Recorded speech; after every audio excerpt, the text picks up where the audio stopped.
Hi friends, మన హిందూ సాంప్రదాయం అనుసరించి కొన్ని సంవత్సరములను కలిపి ఒక యుగం యొక్క కాల సమయాన్ని లెక్కించబడుతున్నది. అలా మన పురాణాల్లో 4 యుగాలు వివరించబడ్డాయి. అవి మొదటిది కృతయుగం, దీనినే మనం సత్యయుగం అని కూడా అంటున్నాం. రెండవది త్రేతాయుగం, మూడవది ద్వాపరయుగం, నాలుగవది ప్రస్తుతం నడిచే కలియుగం. ఈ 4 యుగములను కలిపి ఒక మహాయుగం అంటారు. దేవతల కాల ప్రమాణము మన మానవ కాల ప్రమాణము కంటే 360 రెట్లు అధికంగా ఉంటుంది. అనగా మనం ఒక సంవత్సర కాలము దేవతలకు ఒక దివారాత్రం అనగా పగలు రాత్రి, మనకు ఒక నెలకు 30 రోజులు ఉంటాయి. అలా దేవతలకు కూడా మన మానవ కాలంలోని 30 సంవత్సరములు వారికి ఒక రోజు. మనం 360 సంవత్సరములు దేవతలకి ఒక దివ్య సంవత్సరము. ఇలాంటి 12,000 దివ్య సంవత్సరములను కలిపి ఒక దివ్య యుగము అంటారు, అంటే ఒక మహాయుగము అంటారు. ఇది మనకు ఒక చతుర్యుగ కాలానికి సమానం. ఈ ప్రకారంగా లెక్కిస్తే మానవుల 43,20,000 సంవత్సరములు ఒక మహాయుగం అవుతుంది. అలా 4 యుగములను ఈ విధంగా విభజించారు. కృతయుగము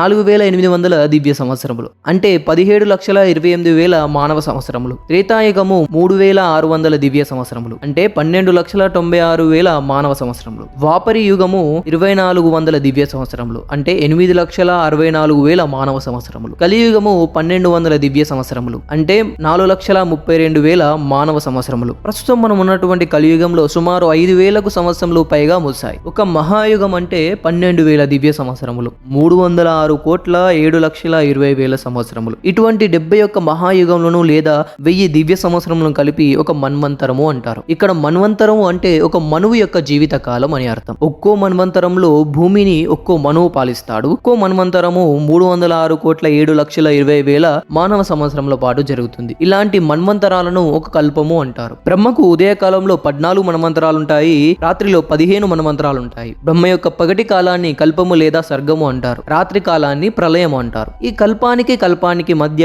4,800 దివ్య సంవత్సరములు సంధిగా ఉంటాయి. ప్రస్తుతం మనము మహాభారతంలో చెప్పిన దాని ప్రకారము బ్రహ్మ యొక్క 51 సంవత్సరంలోని శ్వేతవరాహ కల్పంలో ఉన్న 7వ మన్వంతరంలో ఉన్నాము. ఈ మన్వంతర పాలకుడు వైవస్వత మనువు. ఇలా 14 మన్వంతరాలకు 14 మనువులు ఉన్నారు.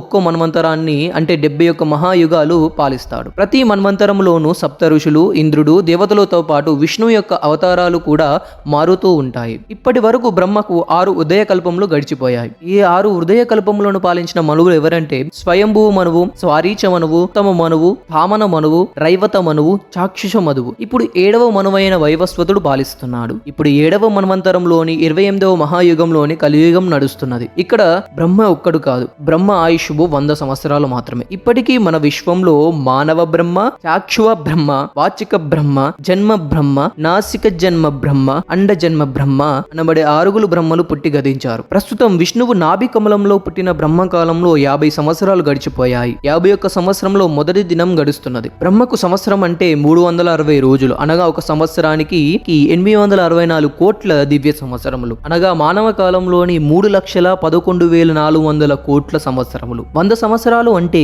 3,9,17,376 కోట్ల సంవత్సరాలు. అలాంటి 6 బ్రహ్మల జీవిత కాలం 18,55,04,256 కోట్ల సంవత్సరాలు గడిచిపోయాయి. 7వ బ్రహ్మకాలం 20,09,629 కోట్ల 45 లక్షల సంవత్సరాలైతే అందులో 27 మహాయుగాలు అనగా 11,66,40,40,000 సంవత్సరాలు గడిచిపోయాయి. బ్రహ్మ యొక్క 51 సంవత్సరంలో 27 మహాయుగాలు గడిచిపోగా ఇప్పుడు 28వ మహాయుగంలో కృత, త్రేత, ద్వాపర యుగాలు అనగా 38,88,000 సంవత్సరాలు గడిచిపోయాయి. పంచాంగకర్తలు మరియు సైంటిస్టుల అంచనా ప్రకారం సృష్టి యొక్క వయసు 200,962,956 కోట్ల 5,33,100 సంవత్సరాలు అని చెప్తున్నారు. మనుస్మృతిలో కూడా యుగాల గురించి ఈ విధంగానే వివరించబడ్డాయి. కృతయుగంలో ధర్మం 4 పాదాలపై నడుస్తుందని, త్రేతాయుగంలో 3 పాదాలపైన, ద్వాపర యుగంలో 2 పాదాలపైన, కలియుగంలో 1 పాదం పైన నడుస్తుందని చెబుతారు.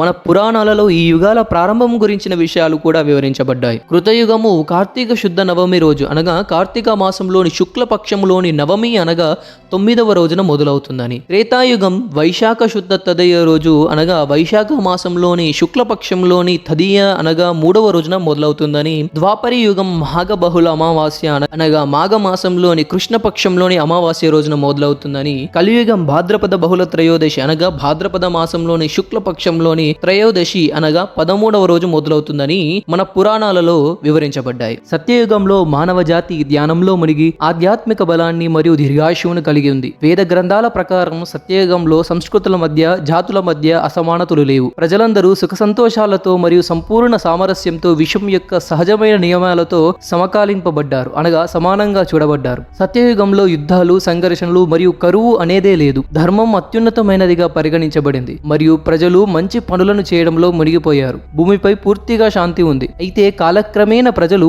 ఆధ్యాత్మిక అభ్యాసాల వైపు మొగ్గు చూపడం తగ్గింది. వర్ణాశ్రమ వ్యవస్థ లేదా జాతి ఆధారిత వ్యవస్థ ఫలితంగా ప్రజల మధ్యన పోటీ స్ఫూర్తి ఏర్పడి భేదాలు రావడం మొదలైంది. దాని ఫలితంగానే హయగ్రీవుడు బ్రహ్మ నిర్దేశిస్తున్న సమయంలో వేదాలను దొంగలించాడు. వేదాలు లేకుండా మానవ జాతి మరింత దిగజారిపోతుందని బ్రహ్మకు తెలుసు. అతను హయగ్రీవుడిని ఓడించడానికి సహాయం కోసం విష్ణువుడి ప్రార్థించాడు. కాబట్టి విష్ణువు మత్స్య అవతారం భూమిపైకి దిగి హయగ్రీవుడిని చంపి వేదాలకు దాని పూర్వ వైభవాన్ని పునరుద్ధరించింది. ప్రతి యుగంలో విష్ణువు యొక్క వివిధ అవతారాలు ధర్మాన్ని స్థాపించడానికై, దైవిక సత్యం తెలియజేయడానికై, మానవుల యొక్క బుద్ధిని విస్తరించడానికై, ముఖ్యమైన పాఠాలు బోధించడానికై జన్మించాయి. సత్యయుగంలో మత్స్య అవతారం ఎత్తాడు. అదే సత్యయుగంలో క్షీరసాగర మదనంలో రాక్షసులకు దేవతలకు సహాయం చేయడానికి అవతరించిన 2వ అవతారం కూర్మ అవతారం. అదే క్షీరసాగర మదనంలో అమృతాన్ని రాక్షసుల నుంచి రక్షించడానికి మోహితి అవతారం ఎత్తాడు. క్షీరసాగర మదనంలో నుండి విష్ణువు అమృతాన్ని పట్టుకొని ధన్వంతరిగా ప్రత్యక్షమయ్యాడు. వరాహ అవతారంలో హిరణ్యాక్షుడిని సంహరించాడు.